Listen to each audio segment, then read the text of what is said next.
पाकिस्तान और भारत के बीच तनाव को देखते हुए 29 मई को सुरक्षा के लिहाज से एक बार फिर मॉक ड्रिल आयोजित की जाएगी। इस मॉक ड्रिल का आयोजन पाकिस्तान की सीमा से सटे राज्यों में होगा, जिसमें गुजरात, पंजाब सहित कई राज्य शामिल किए गए हैं। देखिए रिपोर्ट।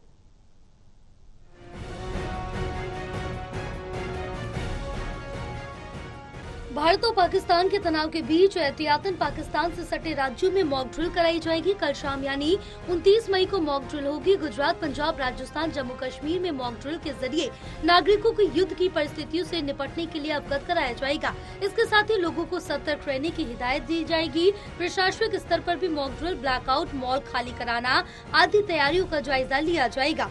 मॉक ड्रिल एक है प्रैक्टिस जो वास्तविक समय की आपात स्थिति का अनुकरण करता है। मॉक ड्रिल के जरिए लोगों और संगठनों की संभावित कमजोरियों का मूल्यांकन किया जाता है।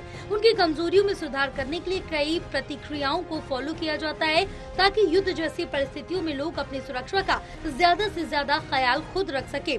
मॉक ड्रिल का उद्देश्य व्यक्तियों और संगठनों को वास्तविक आपात स्थितियों के दौरान प्रभावी ढंग से प्रतिक्रिया करने के लिए तैयार करना है।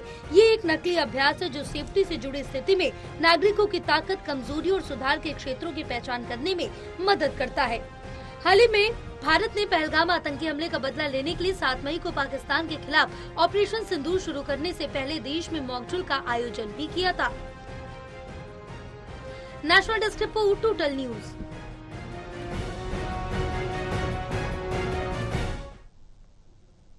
पनामा में भारतीय सांसदों के एक सर्वदलीय डेलीगेशन ने आतंकवाद के खिलाफ भारत की एकजुटता का मैसेज दिया। शशि थरूर के नेतृत्व में यह डेलीगेशन अलग अलग देशों की यात्रा कर रहा है। देखिए रिपोर्ट।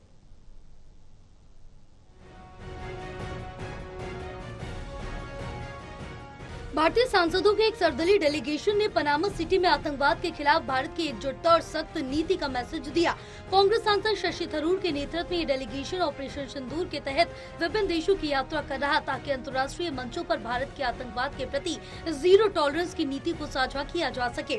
इस मौके पर बीजेपी सांसद तेजस्वी सूर्या ने कहा, भारत में भाषाओं, धर्मों और राजनीतिक विचारों की विविधता है, लेकिन जब राष्ट्रीय सुरक्षा की बात आती है तो हम एकजुट है। उन्होंने पाकिस्तान की आर्थिक स्थिति की तुलना करते हुए कहा कि वो आईसीयू में है और आईएमएफ पर निर्भर है, जबकि भारत दुनिया की चौथी सबसे बड़ी अर्थव्यवस्था बन चुका। उन्होंने ये भी कहा कि प्रधानमंत्री नरेंद्र मोदी ने स्पष्ट मैसेज दिया है कि अगर भारत पर हमला हुआ तो हम चुप नहीं बैठेंगे। ऑपरेशन सिंदूर जैसे जवाबी कदम उठाए जाएंगे।